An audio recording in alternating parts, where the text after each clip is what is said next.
I feel like I'm out there loaning him my arms and his legs so he can compete just like everybody else. Step by step, for more than 3 decades, Dick Hoyt and his son Rick have been on a journey of sorts. There isn't anything you can't do as long as you make up your mind to do it, and there's no such word as no in the Hoyt vocabulary. Shortly after Rick Hoyt was born, he was diagnosed with cerebral palsy. Unable to control his body or speak, doctors recommended he be institutionalized. But his father knew better. All he had to do was look in Rick's eyes. Mentally, he is so bright. I wish I was as smart as him.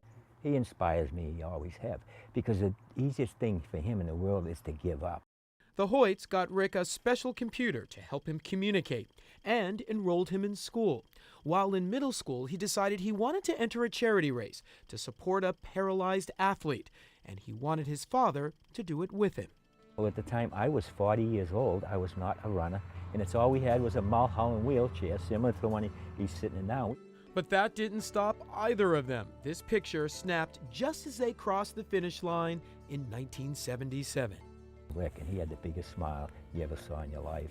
And when we got home that night, he wrote on his computer, "Dad, when I'm running, it feels like my disability disappears."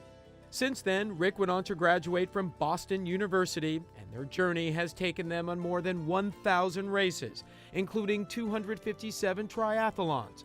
Through it all, their favorite race is and has always been the Boston Marathon. Last year's race is one they will never forget. We didn't know anything was going on. We got to the 23-mile marker, and I noticed a lot more police activity than usually on the course. So I stopped the police officer. Who would ever thought that somebody would do something like this? Their dedication to the marathon inspiring a city and a country.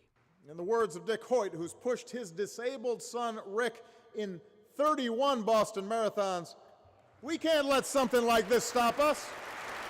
Yes, the Hoyts have run the marathon 31 times, but 32 on Monday will be their last together. Hoyt is now 73 years old, and while his heart is in the race, his back just can't take it. It's going to be, it's going to be a sad day. How are you feeling now, Rick, now that you will not be running in the Boston Marathon after this year?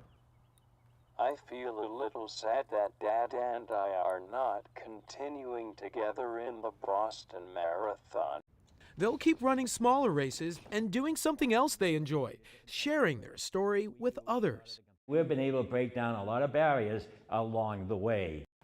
After hearing my speech, my hope is that it will change their attitudes towards people who have a disability. Their story has touched so many, Boston Marathon officials dedicated a statue in their honor. 52 years ago when Rick was born, they said put him away, put him in institutions. It's unbelievable. Whoever would have thought? But I really think it's helped us to bond ourselves together. We are not heroes. A lot of people say you are heroes, but we're not heroes. Heroes are people who go out and they risk their life to save somebody else's lives. But you've also changed a lot of lives. So I think I would argue you are a hero, and that both of you, and that you've changed a lot of lives. Oh, thank you. We'll keep watching you each step of the way.